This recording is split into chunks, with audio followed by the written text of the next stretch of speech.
And oh man, what a game last night! What a game last night! If you missed it, you missed a good one. The Denver Nuggets defeated the Los Angeles Lakers 101 to 99. The Lakers had it rolling in the first half. It looked like they were on their way to tying the series and finally breaking this 9-game losing streak that they had against Denver. Even they built up as much as a 20-point lead at one point, and everything looked like it was rolling. AD and the Lakers, they had Jokic under control. Jamal Murray was 3 of 16 for the first 3 quarters of the game. I think Jokic went through most of the second and third really without scoring. I don't even think he scored a basket, come to think of it. But it started about halfway, from what I remember, halfway through the third quarter. Denver showed why they're a championship team. They continued to plug away. They stayed within themselves, and this is with them not even playing their best basketball by far. And they slowly started to chip away at the lead. They got it down to 10, headed into the third quarter. Continued to chip away at the lead. Tied it late in the game. The Lakers, to their credit, responded. D'Angelo Russell, who was the whipping boy for game one, hit some big shots. He ended up with 23 points on the night and played very well. Austin Reeves hit some big shots down the stretch. But ultimately, it came down to there was a play where Braun went for the kill shot with a three that he missed. Denver got the rebound with under 10 seconds to go. Jamal Murray hit a fall-away baseline jumper at the buzzer to win the game. Game over. Good night. Drive home safely. You're headed to L.A. in an 0-2 hole if you're the Los Angeles Lakers.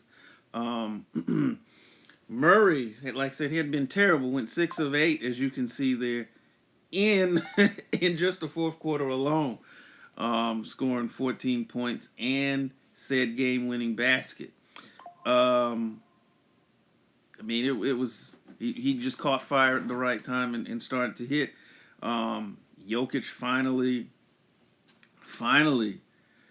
woke up in the fourth. What did he have? 6 points? Let me make sure.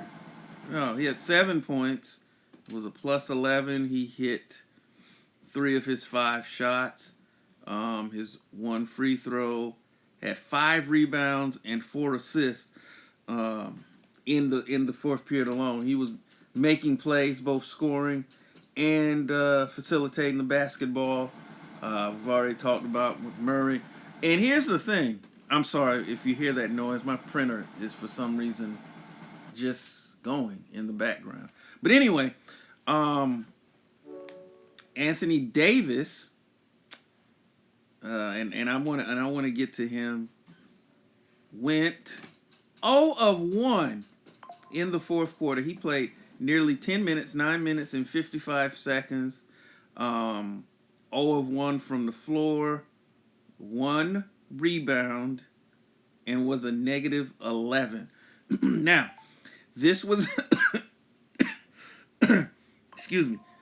This was a guy AD had been killing through most of the game.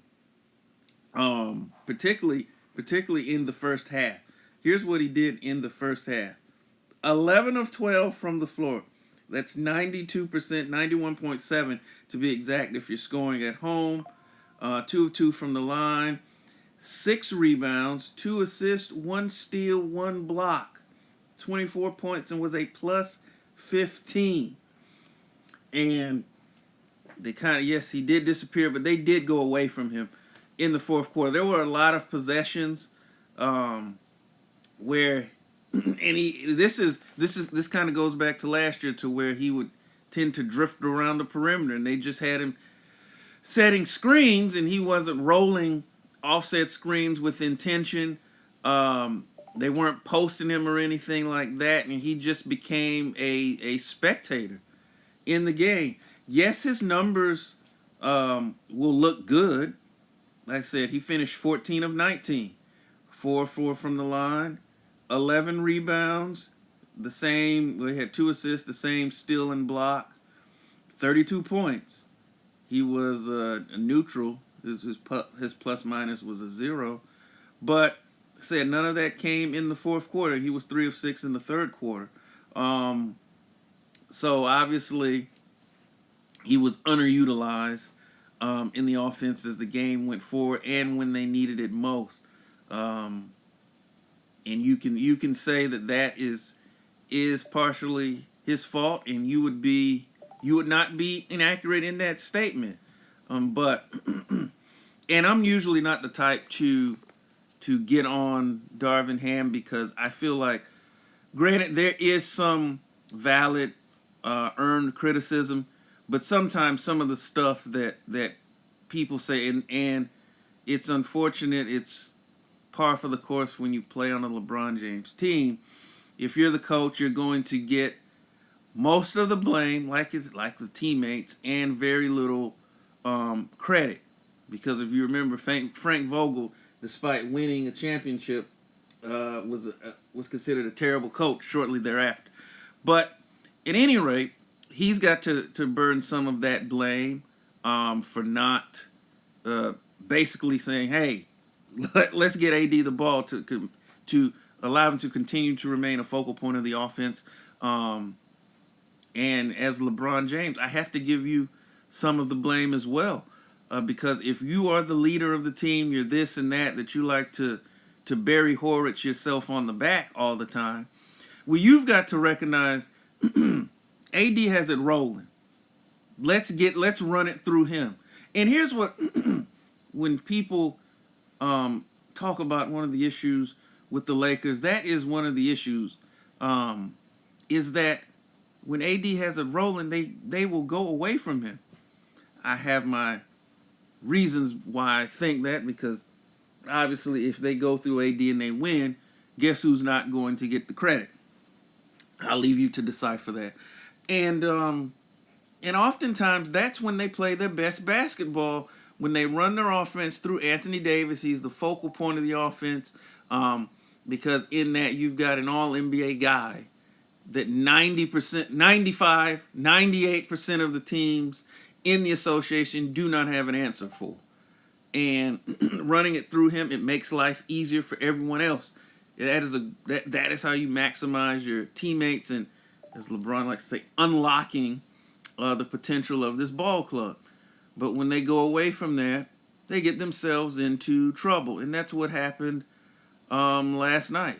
And that did contribute to their losing.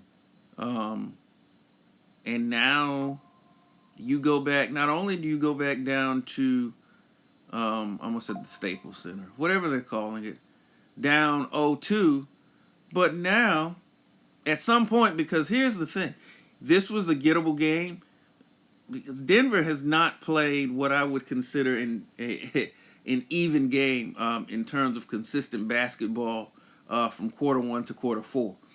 And even with that, you're still down 0-2. And so now you've got to regroup from what happened. You've got to regroup from what you were unable to capitalize and try to come back and mount a comeback and try to somewhat make this a series. Because it's highly unlikely you're going to beat this team 4 out of 5 games. But if you lose game 3 on Saturday, you might as well pack it up. It's a wrap. And the Lakers are in trouble. And the excuse makers, the sycophants, the media, they already started with the excuses even before the series started. They said, well, LeBron's not at 100%. So that way when they lose, that's what they're going to point to. They're going to point to that. They're going to point to the elbow. They're going to point to the ankle or the foot, which, by the way, did he ever have surgery on that? Because I thought that injury required surgery. And correct me if I'm wrong. Maybe I missed it. It happened. I didn't know about it. Maybe he went to Germany. Maybe he got tiger blood. I don't know, but I don't remember him having that surgery. So that's going to come back. Will we have to hear about, oh, I don't know if I'm going to come back next year? We have to deal with the retirement talk. So get ready, because that's going to happen once they lose, whether it's in another sweep, whether it's in 5 games. The Lakers will be out of here soon enough. But it's, again, a good win by the Denver Nuggets. They're up 0-2, or not, they're not. I said they're up 2-0 heading into Game 3 this weekend in Los Angeles, and we're going to see how both teams come out. Will the Nuggets look to come out and put a stranglehold on this series, or will the Lakers show that they have a pulse and come out and actually are able to finally hang a dub on the defending champions? We will find out on the next episode of NBA Playoffs. But thank you all for spending a few moments with us. We'll be back with more videos real soon. This is actually my second video of the day, so I'm feeling pretty proud of myself. We'll be back with more videos real soon. And as always, thank you again for spending a few moments with us. Tell the ones that you love them. Peace.